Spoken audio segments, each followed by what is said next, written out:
All right, we're good. We are recording. Awesome. All right, guys. Session number 2. Hopefully, the first session for those of you that watched it or joined in was helpful. We will be posting all of these. That's still a work in progress. We will make sure that everyone can get access to everything in the same place. So we got to work that out. Today's topic. Last week we talked about diabetes, which is one of the most prevalent chronic illnesses, chronic diseases that we have as a society that we're dealing with. This week, we're going to talk about the broader topic of chronic disease in general and how it affects men. Men in particular, as we get older, well, anybody in particular as we get older, but really it affects men as we get older, because some of the key factors that we have in our toolbox that benefit us as we're younger to fight chronic disease deteriorate faster as we get older. Increase, we tend to gain body fat. We tend to lose muscle mass. Inflammation increases. All of the things in our body that help fight chronic disease become harder for us to maintain as we get older. So I guess we can start off with what is chronic illness, what is chronic disease versus, and what are some of those things that fall under the list of chronic inflammation, chronic disease, chronic illness, that kind of stuff. So I'll just start off real quick and just say, I guess the most common ones, right? When we talk about disease and death, right? It's kind of morbid, but that's really what we're talking about. The number one chronic illnesses that we deal with that kill people today would be cardiovascular disease, diabetes, stroke, and dementia, right? Those are probably the top 3 or 4 things that are a result of chronic issues that build up over time, right? Is that something? Answer. Say again? Answer, too. Answer?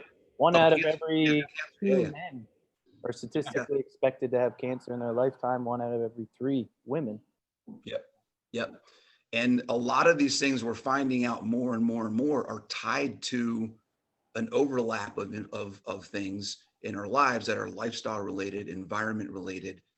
And we go back to what we talked about last week, where inflammation is a key factor in pretty much all of these things, right? Our body doing things that it's not wanting to do, it's not supposed to do, it's handling extra work because we're making our bodies do extra stuff, or we're introducing additional compounds, components, or whatever stresses that we don't need to be working with. Jason, you talked a little bit about this, I think, last week. Could you kind of review what the difference between hormetic stress and chronic stress is and how that plays into different systems? Maybe then, Jimmy, you can kind of talk about stresses when it comes to physiological stuff. So Jason, if you could just really give us just an overview of hormetic versus chronic, and then Jason will go into the body. So hormetic stress, otherwise known as hormesis, is essentially a term that is describing that which does not kill us, makes us stronger, right? So everything in our life is a version of stress. Exercise is a stress, digestion is a stress. So those stresses don't necessarily mean we're going to have a negative impact on our body or our health. It's sort of like a Goldilocks scenario, right? There's a sort of an optimal amount of stress to cause the adaptations we want that are favorable over time. If we move past that level of stress or accumulate a wide range of stresses in a short period of time, then now we might be crossing the line into chronic stress and chronic disease. So chronic just means long term, right? And so, as you alluded to in the opening, chronic is referring to really years and oftentimes decades of accumulated stresses that culminate in a set of symptoms that our medical system labels as a disease, or sometimes syndrome, which is sort of a blanket catch-all term for we're not really sure what's wrong with you, but it's not good. Right. Okay. So stress isn't necessarily bad. Correct. Right. right? Some stress can be good. You need stress when we talk about fitness as an example, we need a certain level of stress to kind of break our body down. And for anybody, we'll get a little exercise sciencey, but there's a process called supercompensation. And when we talk about building our systems and getting stronger, you have to break yourself down a little bit, right? To let your body say, oh, I need to repair, I need to heal, I need to get better. And then if you give it enough time, and that's the key, if you give it enough time to recover, you actually recover at a stronger point than you started. The problem is when you keep beating yourself down and you keep doing yourself and you just keep getting worse and worse and worse, you never get that time to bring it back up so that you can be stronger than you were before. Right. Imagine like a concrete scenario, something super simple, like, two people. One is spending, 6 months just chilling on the couch, not moving, watching their television, playing on their screens, and rarely getting up to do much at all. And then you got the, high intensity CrossFit athlete maybe who's so caught up in their culture that they beat their body down, 6-7 days a week. Both of those people are in the process of developing chronic disease. Absolutely. And somewhere in the middle is where health is found. Absolutely. That's a great example, because a lot of times people think that if I work out too much, I'm going to hurt myself, or that's where chronic issues come from. But it's the opposite. It's the extremes on both ends. If you're not doing anything, you're not developing at all. Your body is just always just deteriorating. If you're overworking, you may have an initial boost of improvement, but then you go over that line and now it's too much, right? Too much of a good thing. All right, Jimmy, what are some of the things that you see when it comes to chronic stress on the body, right? You're in the physical therapy world, you probably see all kinds of results of people just consistently stressing themselves and doing things. What are some examples of that? So, I mean, orthopedically, the list is quite long. I'm just going to kind of target a few. In my experience, I worked at a clinic that worked directly with osteoarthritis and mainly the knees. Mm-hmm. And we saw patient after patient that had this breakdown of the cartilage that is actually built in the knee, designed in the knee to actually give you some absorbing factors, but it's like tread on your tires. So the tread on your tires after X amount of thousands of miles, it starts to wear out. And especially if you're hard on those tires, it's going to break down. It's going to continue to break down. And the stress that continually happens day in and day out without the proper recovery, without the proper nutrition, that stress actually accumulates and continues at a greater rate. Right. Now, what about, particularly talking about physical therapy, right? We're talking about not just the recovery and the use, but we're talking about how you use it, right? So if you use tires as an example, if my tires are misaligned, I'm going to have all kinds of problems, right? I got one side of my tires on one side, just looking at the knee itself or that joint or those two joints, you have the inside and the outside of your knees, the medial or lateral side, we see people that have wear and tear on one side of their knee and the other side is fine. Right. And it doesn't matter what procedure if they get a knee replacement, if they get cortisone shots, if they do all these different things, if you're still not using your knee properly, you're still going to have problems. Like if I have a bad alignment and I replace the tire, I still have a bad alignment. Right. You can change the hardware, but you're not changing the actual dysfunction. Right. And so again, you are, these knee replacements, these orthopedic surgeons are just making thousands and millions of dollars because, that's a quick fix over just a Band-Aid of an issue that really is caused by lifestyle choices. And lifestyle itself starts from today moving forward. We can't go back yesterday, but what I can do today is change how I see tomorrow. And that's what I say day in and day out with preventative medicine, where we can help guide people towards making better choices to reduce the wear and tear on their body today and tomorrow so that they have a better future. And that's where a lot of times the medical system has or is failing people, that they're in the reactive side rather than the preventative side. And whereas trainers and coaches and lifestyle coaches and performance coaches, we're in the business of actually helping people fix their lifestyles and fix their quote unquote diseases, and do it from a lifestyle standpoint. And that's usually you say physical therapy, yes. I say that I can help you get out of pain, but again, if you go right back out and do the same thing and go right back in the fire, you're coming right back to me. Right. So it's like an ongoing cycle. Like I will fix you, but if you can't, take the advice, absorb it, change what we can today, we're going to continue to have this problem.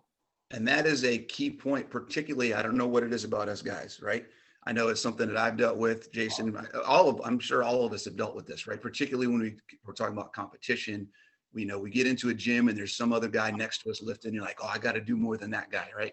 Ego. And ego gets into it, right? And we have to understand that, like you said, if you fix somebody, and if you're a guy and you have an issue, I got a shoulder issue. I can't lift overhead because I got a shoulder impingement, right? Stop trying to go heavy. Work the movement until you can then get to a point where you can put weight without causing pain. If you're working through pain, you're not doing something right. It's going to break you down. It is going to, I guarantee you, I've done it, you've done it, we've all done it. It's going to break you down. I've been there. And that's the thing with our gender is that, we have to really make sure that we dial it in and really talk to them, talk to us, I guess, in a way that really helps to kind of put things in perspective. A lot of things happen, like when the student is ready, the teacher will appear. Okay, that's usually what happens. It's only when you're ready to hear it is when you're ready to listen to it, right. and really absorb it. So, we can continue, to really kind of hone in on exactly like day-to-day and details. But again, it's like, we have to really kind of set aside the time to really understand that, it's a daily effort, and right. it's every choice it's all the choices you make the biggest change. Yeah. And I think there's two opportunities that we have to actually practice the things that we're talking about, right? One is at the gym. We have an opportunity at the gym. We have coaches. You have people that are telling you how to move. Listen to them. Take the weight off. Focus on the movement. That's what we're here for, is to help get you, because unless you're spending your hour at the gym and another hour every day doing something that's going to help your movement, your gym time is the time that you have to focus on movement so that you don't have to go to physical therapy and do all these things. And so you don't get hurt. So use that time. Unless you're spending extra time, 2-3 hours a day doing all of this stuff, you have to get as much quality time in when you're working. And that time is at the gym. Right. And then the other one is take the things that you learn from the gym and try to apply them to yourself every day, right? Try to apply. I'm picking something up. My kids left stuff all over the floor. I got to pick it up. Don't just bend over, use your lower back and pick it up. Right? Actually fit. Oh, I learned how to deadlift in class today. I'm going to bend my knees. I'm going to use my hips. I'm going to push through the floor, right? I mean, all of these things, we're talking about functional fitness, functional movement. We're not teaching you these things so that you can work out better. Right. We're teaching you these things so that you can live your life without getting hurt and do what you want to do without risk of injury. Right. Right. And I think it's hard for people to really see the future. It's hard for people to understand that now the decisions today will impact, years from now and how it compounds. Warren Buffett, compound interest. You put something in today and then you'll see it grow. The movement's done today, and I'm a victim of it, or I'm gonna say a victim of it, but I'm guilty of it, where I've, in my 20s, I thought I could do, I thought I was He-Man, and I can max out. Wait, you're not? Well, I got humbled when I was in my early 30s. I'm on the other end of the 30 side right now. So I get to understand that, like, wow, like my body doesn't bounce back the way it used to. My sleep has changed. My recovery has changed due to my lifestyle, due to having other things that are my primary focus: business, relationships, family. Yeah. Things affect your choices, and as you age in life, we're talking about men around, 30, 40, 50, 60 now. those priorities are different than when absolutely. you're in your 20s. Absolutely. Jason, what are some of the things? So we talked about that's the physical side of chronic illness, disease, chronic issues that people have, is the physical breakdown and where. What are some of let's talk about environment. What are some of the environmental things that can become stressors and cause chronic issues for guys? Oh, so there's a long potential list. And some of them are so obvious, like relationships. That's a big one. So the people that we spend our time with and surround ourselves with are a direct reflection of what we value, and what we prioritize in our lives, right? Our philosophy on how we live. So the people around us can dramatically affect our health positively or negatively. Mm-hmm. We have the actual physical, like the natural environment, so as an example, I'm inside right now in the gym, surrounded by all sorts of artificial lighting and plenty of technology that I'm using right now for this webinar. And all of these technology is emitting low-level radiation that is definitely affecting our health in progressively negative ways if it's not addressed. So there are environmental toxins in our foods and the plastics that we use. The list. I mean, water, like fluoride and chlorine in our municipal water systems, and pharmaceuticals in there. It's disturbing to find out.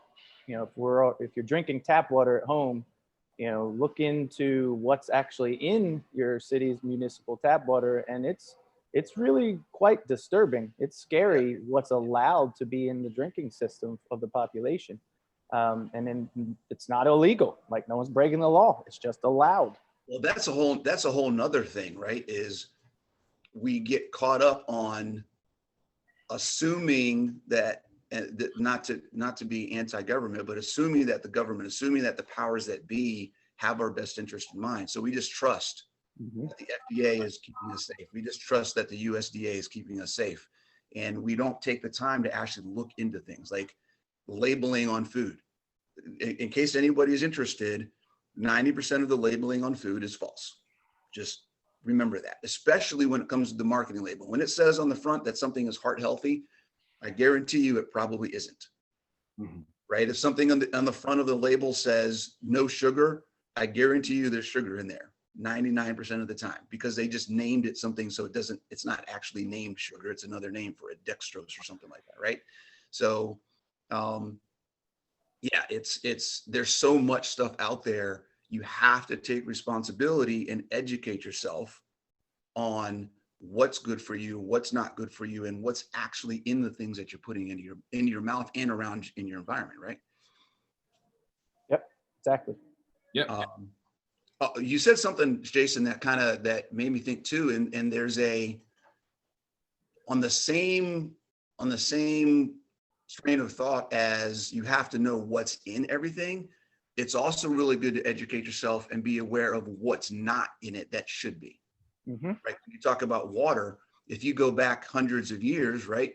The number of the amount of natural water that we as humans took in, and the amount of minerals and micronutrients that were in that water, that's where most of our micronutrients and mineral content came from. Yep. Was water, right? The animals that we were eating were drinking that water. We were drinking that water.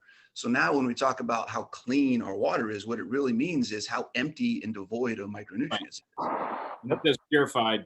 Put that down. That is right. Purified water is basically dead water.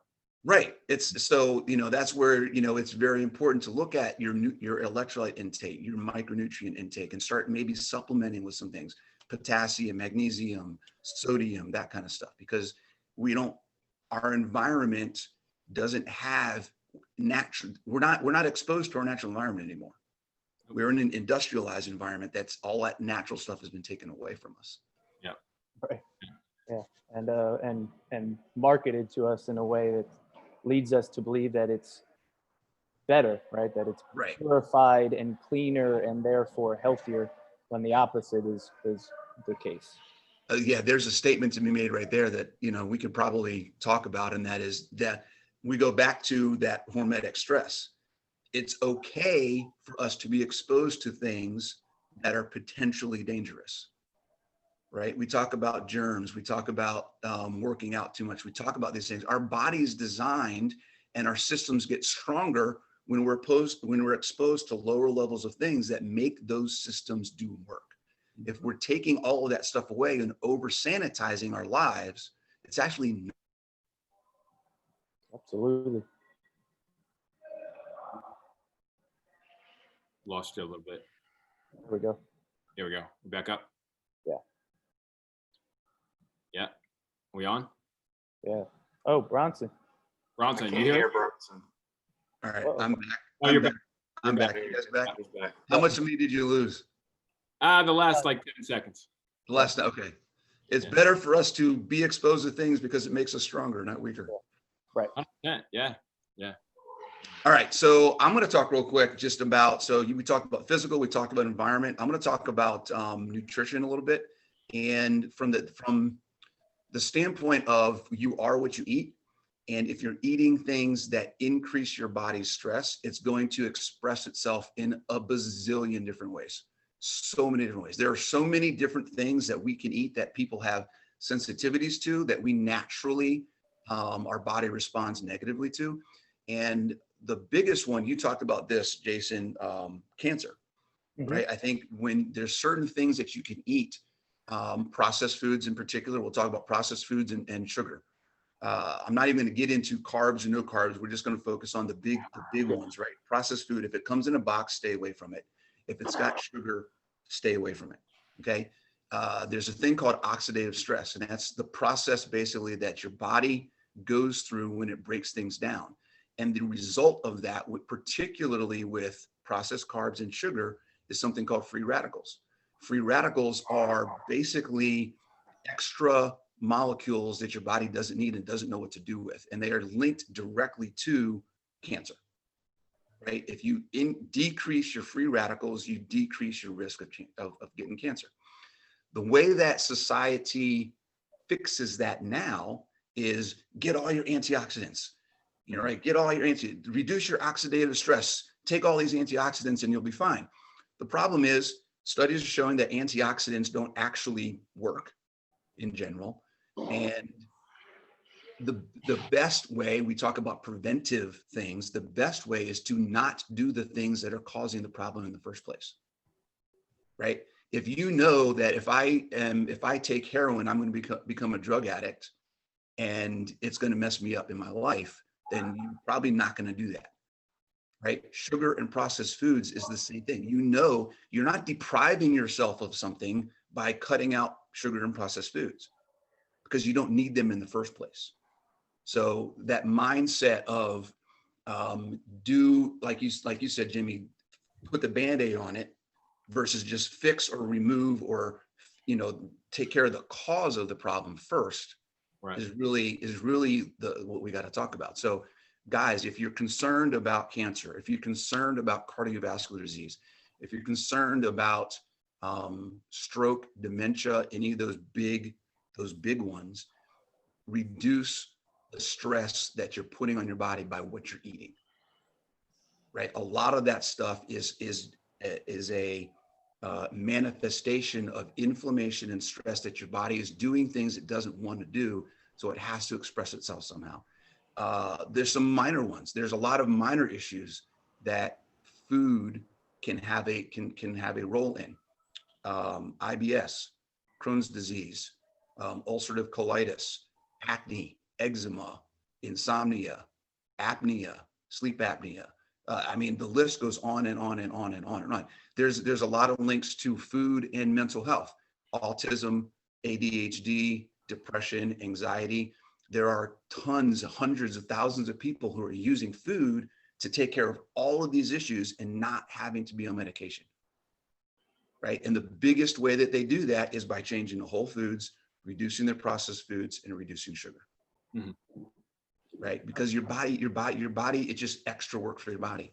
I'll use one example. I'm trying to think of a good example that I can use. Vitamin C. Our bodies need vitamin C. There's a lot of different things that our bodies can use vitamin C for. The biggest one of all that list is the formation of collagen. If you guys know, collagen is basically that protein that kind of builds our bodies, right? Skin, bone, fingernails, hair, all that kind of stuff, right? It's basically where all that stuff comes from. There are a little bit sciencey. There are basically two compounds that your body needs, hydroxylysine, hydroxyproline, to form collagen. Okay. When most of our food is coming from processed foods with sugar, then we need to add vitamin C to our diet and take it as a supplement, because processed foods don't have hydroxyproline, hydroxylysine naturally. It needs vitamin C to take the forms of other proteins to make that for us. When we go to whole foods, particularly whole foods that have a lot of animal meat in them, animal meat has those things naturally. So there's a step in the process that's taken out. It's extra work that we can take out of our body system, out of our processing, so that we can get what we need to form and use collagen without the extra stress. So what you eat can cause your body to do extra work to get what it needs to. It will do it, right? It can do that work, but you're making it do more, right? And that's where inflammation and stress comes from. Yeah. Building off of your example, you made me think of a couple of things. Going back to the cancer example, most people, that word scares everybody, as it should. But everybody on this call, we have cancer cells in our system right now. And the only reason it's not called that yet is simply because it hasn't negatively, attracted our attention or been seen on an imaging that's large enough to be labeled as cancer, right? And so, cancer cells love sugar. That's what they feed off of. And so, the living a life that's high in inflammation and feeding the cancer cells through high sugar processed food diet completely disrupts the immune response. We have two major sort of processes, apoptosis and autophagy, that are used to basically kill off the cancer cells naturally as they're being formed in our bodies. And if we're interrupting that with our crappy lifestyle and poor diet, the cancer that we get scared of one day, actually, unbeknownst to most of us, took us 10, 20 years to create, right? I mean, it's a lifetime of choices. Yeah. And then to your point with, your vitamin C example, no, vitamins do not occur in isolation in nature. Dr. Royal Lee, who was the inventor of a company called Standard Process, he showed very definitively back in, I think it was the early 1900s, that the vitamins and minerals, they create complexes in plants, and the animals that consume those plants consume that stuff too. So we can get it from animal foods as well. But those vitamin complexes are basically a collective of nutrients that work as a synergized system to promote health. And not to mention that when food is living and not processed, it's full of enzymes, both plant and animal, right? Have enzymes in them when they're living, when they're freshly killed, and then shortly consumed thereafter. But those enzymes, which are used to catalyze most of the biochemical reactions for our health, if they're devoid in the foods because we're consuming the processed stuff instead of the living stuff, well, then that accumulation of those poor chemical reactions are going to eventually lead to chronic disease. Mm-hmm. Yeah, absolutely. All right. Yeah, and something that you said too just triggered. We were talking about, man, see, you guys say good stuff and I start thinking, and then someone else says something good and I start thinking. That's why I write. I know, I'm writing it down and become like, oh. Yeah, we were just talking about, I just got this whole stand-up thing and I just realized I don't have anywhere. I got to get another one so I can actually write and take notes. Yeah. Um, man.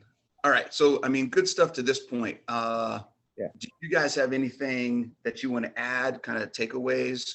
What are some things that people can do when we talked about food, we talked about the physical effects, we talked about environment. What are some of the things that people can do or how they change their mindset or look at day-to-day things to kind of make things better? So that's what I want to make sure we touch on too, is Right, like the mindset part, meaning it took me a long time to figure this out in my own life. All right. I've had lots and lots of injuries over my competitive career, and I am as human as anyone else. And so first several injuries, what happens? I'm mad, I'm angry, I'm frustrated, I'm depressed. I blame other people for my problems. These days, 41 now, right? Last couple of years when injuries creep up, no matter if they are small or large, like I have a elbow injury that's been consistently a problem for a year and a half now that has not been solved. I may have permanent loss of range of motion in my left elbow.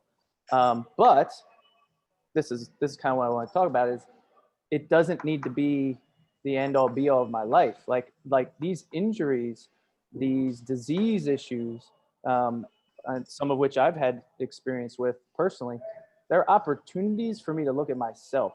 They're opportunities for me to take personal responsibility of my life choices, Mm-hmm. and try and grow inside myself, right? Inside my brain, my mind, so that I am not allowing these difficult challenges to become debilitating, and destroy the health that I have created and the fitness I have created. So instead of sitting around feeling woe is me and that guy over there has it easier than I do, so that's not fair, right? Instead of thinking that way now, my mindset has changed entirely, and I see each and every opportunity or each and every injury and every health condition I face as an opportunity for my personal evolution. And it now, in a way, excites me. It keeps me driven on a purpose, instead of being consumed by anger, depression, and isolation.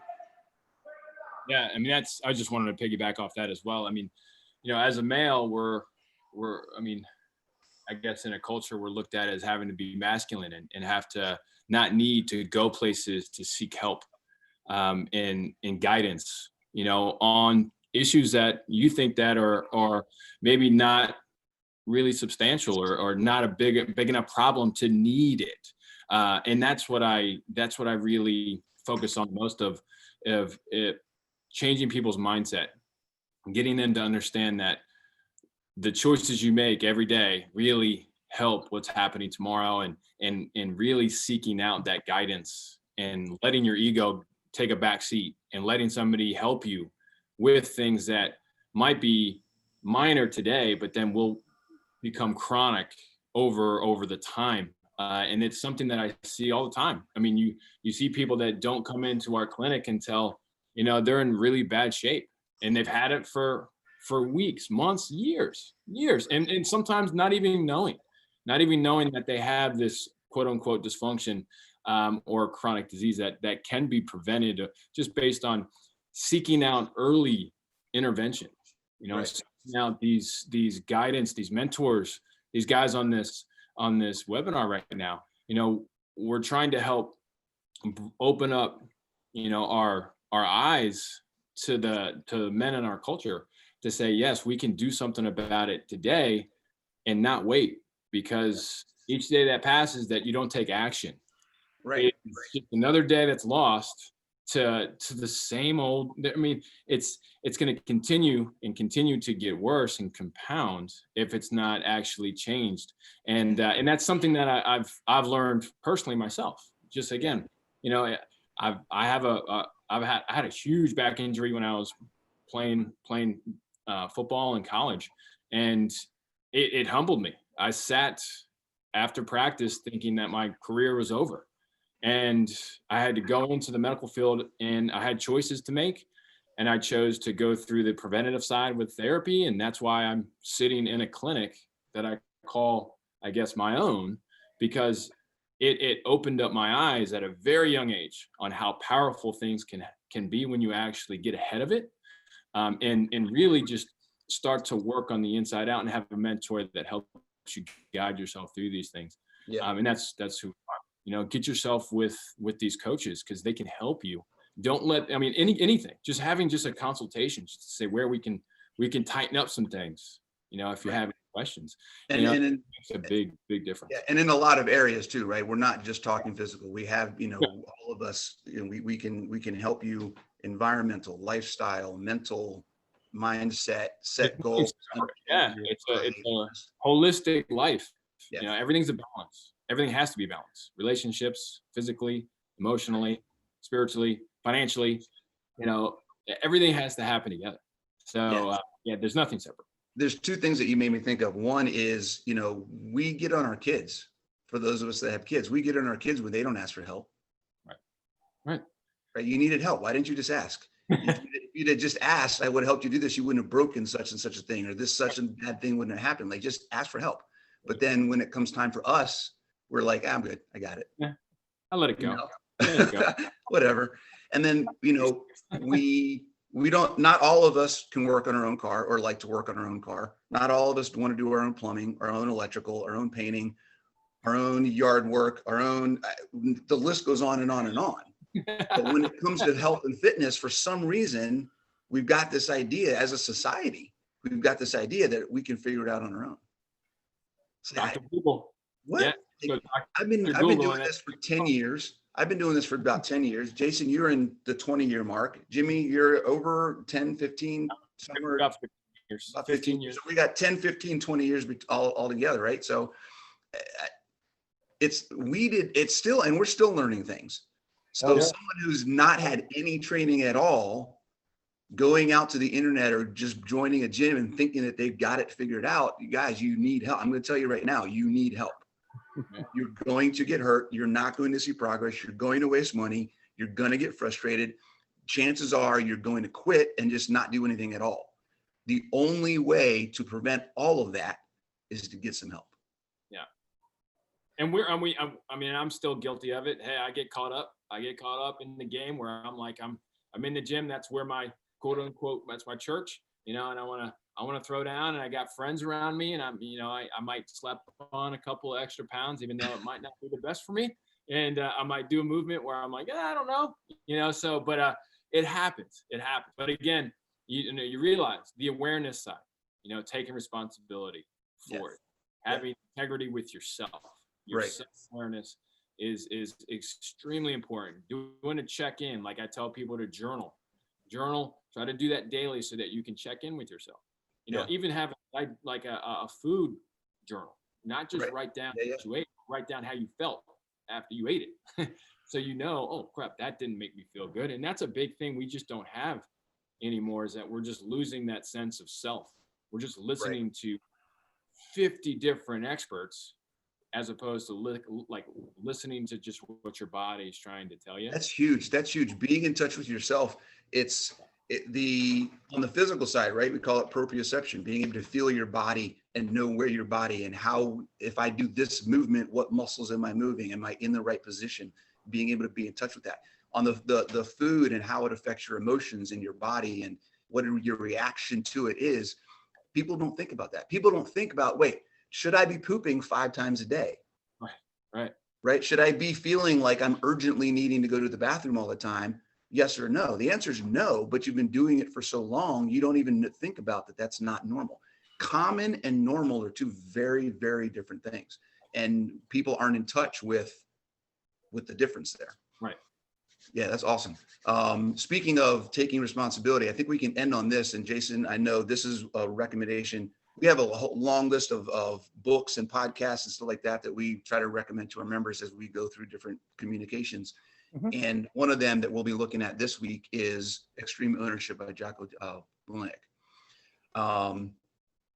If you have never heard of Jocko, ex-Navy SEAL, super passionate, emotional, like really like just, he takes extreme ownership on everything he does, and he wants you to feel the same way. So taking ownership for your life and your actions is really the only way you're ever going to see positive change. So if you want to look up Jocko Willenick, he's got a book called Extreme Ownership. I highly recommend every guy watching this go get those and read them. It will set your mind at a different level and help you move forward from here. Absolutely. So, all right, guys, appreciate your time. Again, we'll get this recorded. Jason will send it to me and we'll get it pushed out so everybody can have access. Next week, we'll see you guys at the same time. We'll have some more good stuff to talk about. Cool. Perfect. Thank Thanks, you, guys. gentlemen. Thanks. Next week.